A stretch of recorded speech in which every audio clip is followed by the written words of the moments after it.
Can culture be used as an excuse? I often talk about and write about culture as as an explanation on how one seek or express love. And I continue to encourage you to learn just enough because the Filipino and American culture is very, very different. There are similarities, of course, but they're quite different fundamentally. But today, I talk about a small subgroup in which, even if you learn it, you might still find the manifestation of this miscommunication because it's not springing from miscommunication. It is just a manifestation, the miscommunication, if you're following me. But the root is probably coming from unprocessed trauma, grief, even a depth of sadness that have been passed on generationally. So stick around. In this episode, let's explore this culture being used as an excuse.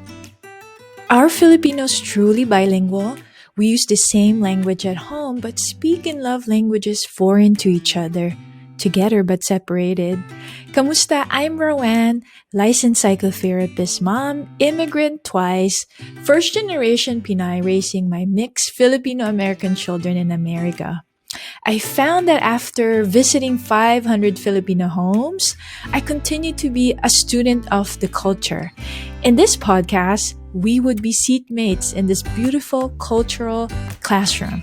And by the way, did I tell you I need my kaping barako straight from Batangas before each class? If you're interested in learning the deep intricacies of the Filipino culture, especially as it merged with American culture, talks about trauma-informed care and deepening your Filipino relationships across generations, which includes my fave topic, Pinoy love languages, you're in the right place. And by the way, before we begin, this episode is brought to you by the metaphorical associative cards, I know that's a mouthful, called Cultura cards. It's a deck of cards, 47 of them, and they are inspired by the Filipino culture. You could use it journaling on your own, in groups. I've seen therapists use it in their practice, so therapists, coaches. If you have potlucks, it is a great way to connect with others without directly soliciting maybe very sensitive information from their standpoint. I will link the Cultura cards where you could purchase it in the show notes, and you would love it. It is designed by me, drawn by a Filipino artist, and colorized by my husband and my children. So it took us about 2 years to create this deck of cards. It's the only Filipino-inspired metaphorical cards on this date. Check the show notes today to get your own Cultura cards. Welcome, everyone. Welcome to the Pinoy Love Language Podcast. This is Roanne, your host. I hope you appreciate, again, I have a very husky voice when I'm recording this episode. It is almost winter here in California. It's raining outside. It's quite cozy. And so wherever you are and whenever you're listening, even if it's summer or tag-init, if you're in the islands, I hope you are feeling cozy wherever you are. Today, I'm going to be going over a blog, an article that I wrote. So if you prefer to also read, I will also link the article in the show notes. Here is how it goes. Lisa, here's a case of Lisa. She said, I always thought it was just my Filipino culture. She's always had this deep disconnect with her mother, and she had tried to figure out for years. She's trying to figure out, is it just me? Am I not understanding the Filipino culture? Have you thought this way before? Maybe because I can't even respond in my native language. So Lisa thought that maybe If she understood the culture better, she'll realize that she's in the wrong, and she can continue to love the idea of the mother she always wished she had. So there's obviously a miscommunication, maybe an interruption in their attachment as mother-daughter. But Lisa seemed to always have thought it might just be her. And as you know, I've written many articles, okay? But today, as I mentioned in the intro, for the most part, such clarification of meaning, which is I am acting as a cultural whisperer, as far as love languages, what the other person actually means, have really been fundamental to many people's recovery on the disconnect that they are having with the Filipino culture and their relationship. And really, it has been pivotal to understanding themselves. That I want to highlight. Today, I will speak about a particular subgroup from which the clarification of cultural differences between usually Western and Filipino culture can help. But like I said, it's like you're watering a plant and it's like, yeah, it looks like it perked up, but the next day it's withering again. When you notice that, it's probably because the root of the miscommunication, as I said, may be trauma, unprocessed grief, a disruption in attachment. If you're not familiar with that word, attachment is disconnection. It's biological need for us to connect with our caregivers, usually our parents. And so when I talk about disruption, there's a disruption in that relationship. So here's the shadow side of the Filipino culture. I have talked about the shadow side of kapwa. There is an episode that talks specifically about that. We know that there may be a link between collectivistic culture and deeply relational cultures to corruption. And we could link an article on that. Now, just to separate collectivistic culture and individualistic culture, there's a difference. Individualistic cultures pride themselves, with individuals who have a honed skill to self-regulate, meaning to comfort thyself. And it's very important to be self-sufficient.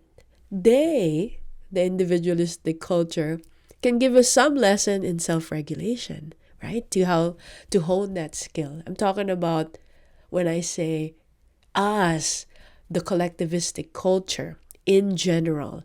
Now, I'm talking more the immigrants, because that's one of the miscommunication and one of the big differences in the Filipino and the Filipino American household is the teaching on co-regulation skill.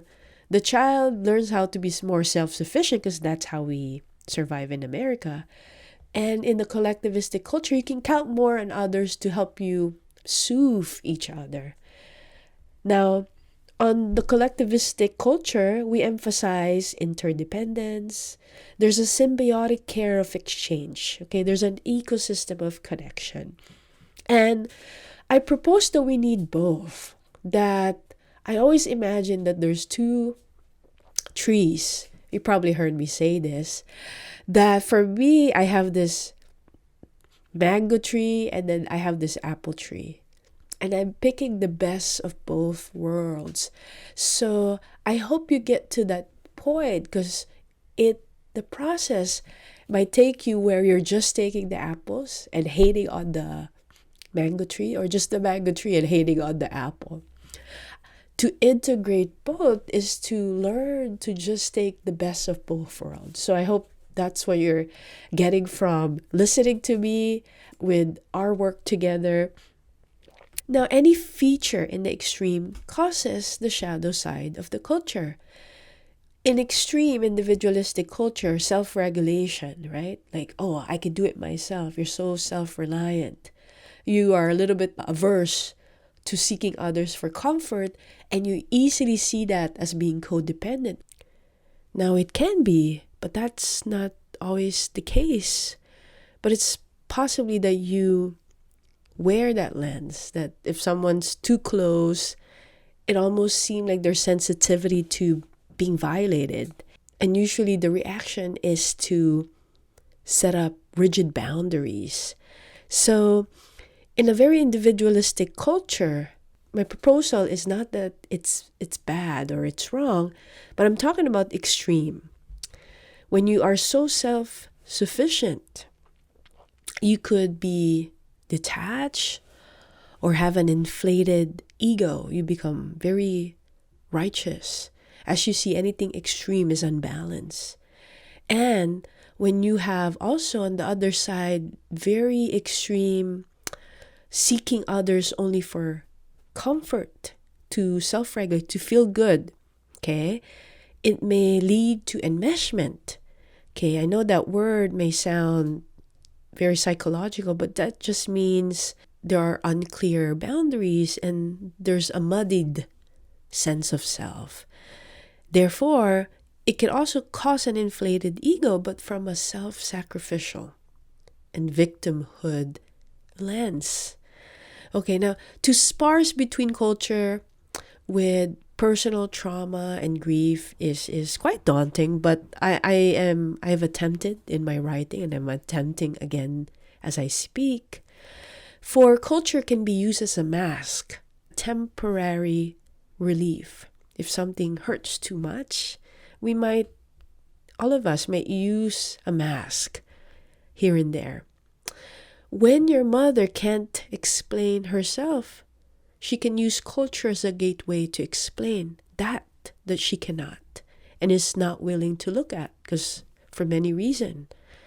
She may not want to be self-aware with something so painful, or maybe things have been pushed down to be repressed. That has probably been her way to survive before for many reasons that you are not willing to look at. Culture becomes a better escape route. Now, let's continue with talking about the purpose of culture.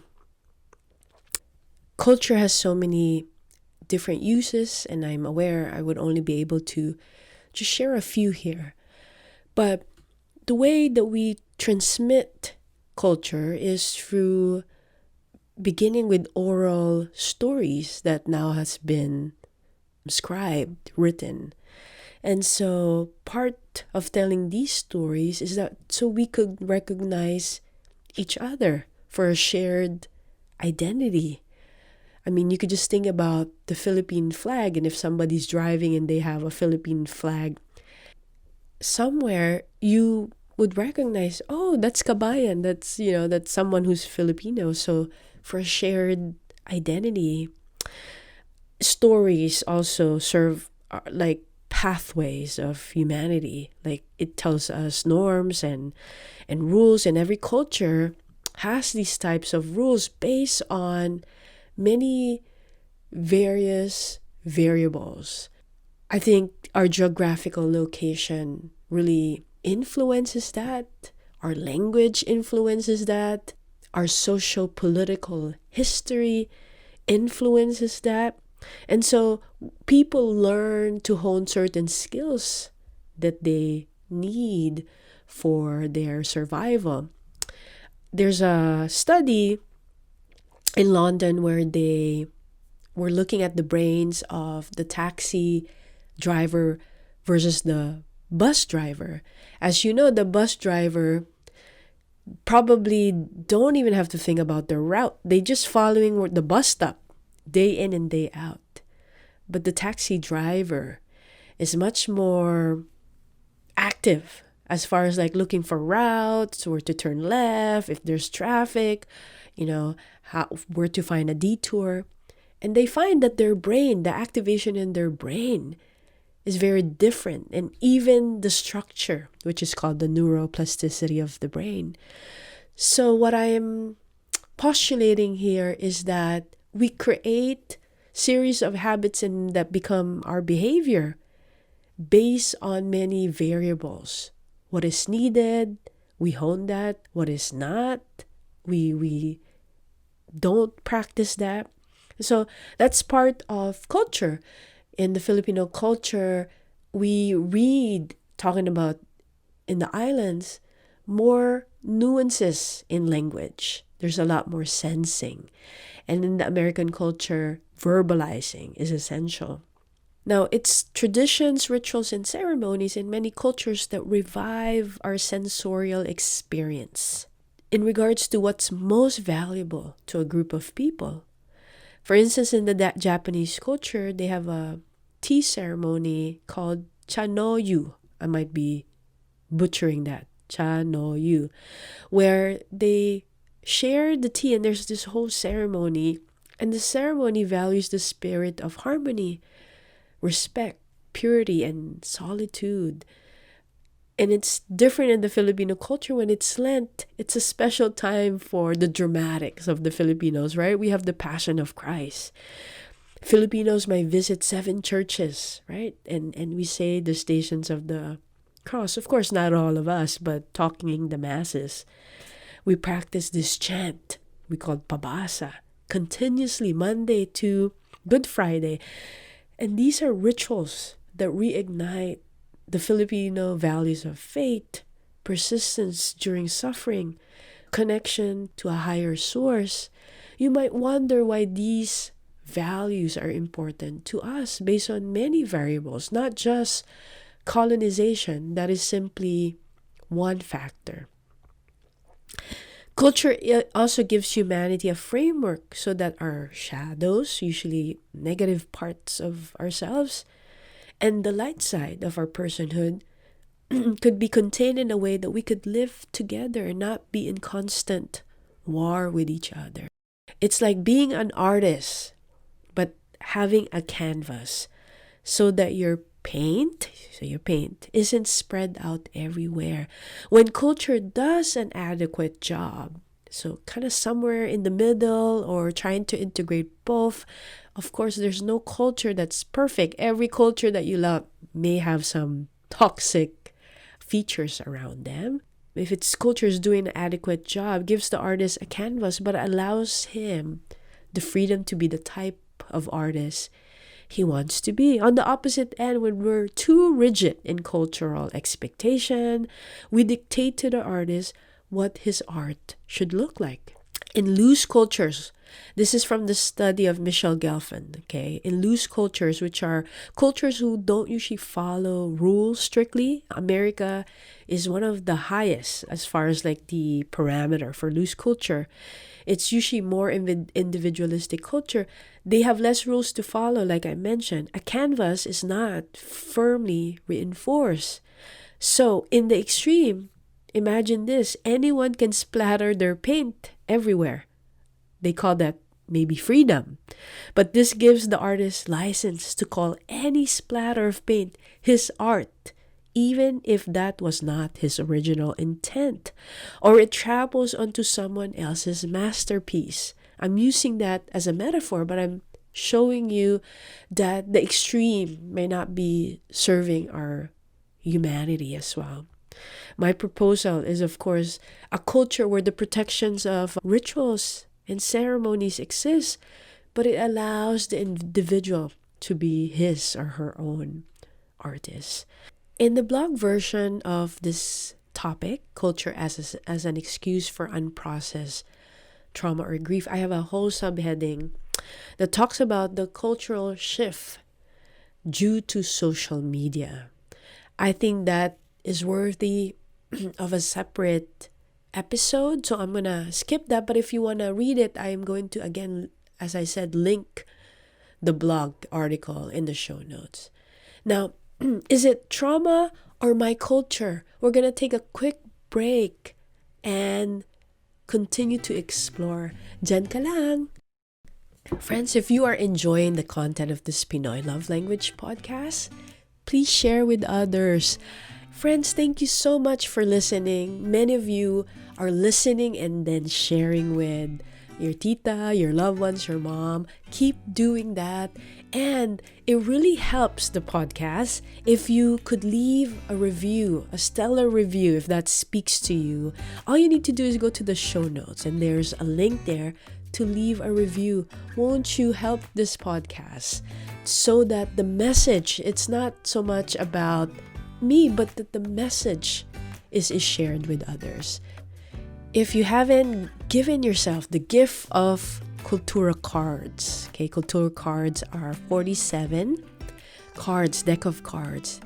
And you would see they have a bahay kubo, there's a vinta. Vinta is this colorful boat usually found in the southern part of the Philippines, and so much more. 47 of those cards that you could use to solicit this feeling, even if you have not been raised in the Philippines, or if you have been, where you are very much connected to your culture.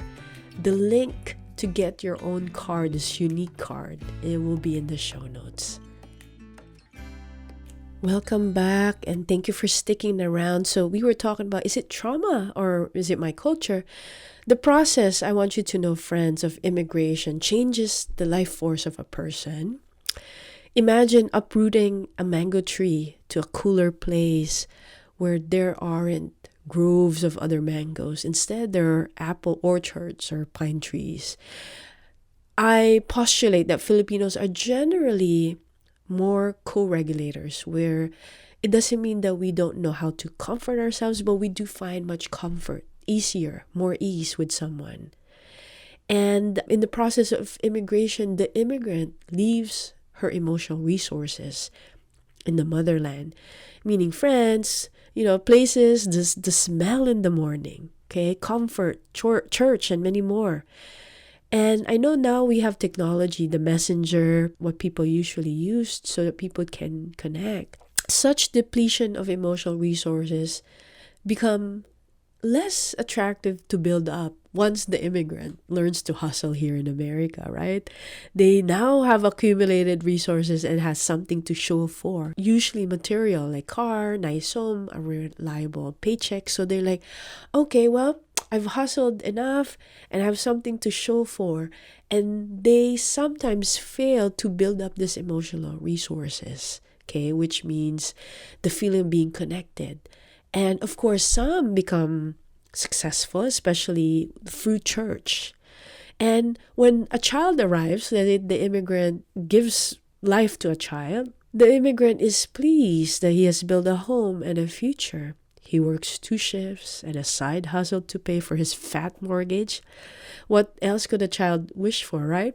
Well, some immigrants, like I said, do get successful and they do have few friends to invite for their child's first birthday. But parenting can remind the immigrant suddenly of their depleted emotional resources. If you are a parent or have been parented by an immigrant, you would understand this, that there's no material that could replace the emotional resources that were depleted. Often, it may not be the parent. The immigrant is not conscious of this, but you could see it by their stress, their anxiety. They get so overwhelmed. And when an immigrant has unprocessed trauma or deep-seated negative imprints, these are not traumatic by clinical definition, but they are negative stories about themselves. And they are tied up in an unfilled bucket. So imagine someone giving people something out of their bucket, but their bucket is unfilled of emotional resources that they need. Their child of the immigrant, if this is the case, can either be an inspiration for healing, which this one occurs a lot also in my practice, where women, usually women and men, would come in if they're pregnant, they're trying to have a baby. They realize they actually need the healing. Their children become their inspiration.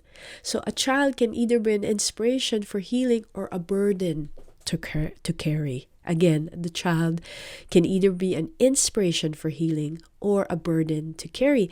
When the child is a burden, she may be well provided for, well fed, everything she has. She may be going even to private school, but emotionally hungry. She may grow up appeasing her parents, but find that they are unappeased. She needs to keep doing more, being more, having more. She becomes depleted because the thirst of her immigrant parents were quenched from her own bountiful cup. We all come in this world with a bountiful cup. You are endowed with more than you ever could imagine that you need. But this can happen. Is it just being Filipino, you ask? And in general, the Asian parents value education and linear progression of skill building in their children. In general, Asian parents value perseverance and cooperation. Every culture, based on their, like I mentioned, history, geographical position, decide which skills are more important to hone in their people, which values and beliefs to emphasize or not. In the Filipinos, we emphasize the value of education, respect for elders, cooperation, perseverance. Filipinos in the islands need not contend with the four seasons, right? We only have dry and wet season. Unlike the farmers from the West, talking about geographical positioning and tending to skills that we may or not need. So in the West, they need to produce enough crops before the coming of winter. They store things. We need not do that in the motherland because we have farming all throughout. So in the West, there's producing fast enough is a necessity. The farmers in the Philippines have the rainy season to prepare for. They work hard, they rise early, and more consistently so that a little afternoon, so they wake up early, and then a little afternoon, they would eat first, and then they'll take a siesta. And that very much is in order. The culture of rest, of taking things day by day, of doing your best, and people will say bahala na, which is coming from Bathala, the god of gods, like Zeus in our version. We believe that God would take care of the rest. This one is more indicative of the Filipino indigenous upbringing.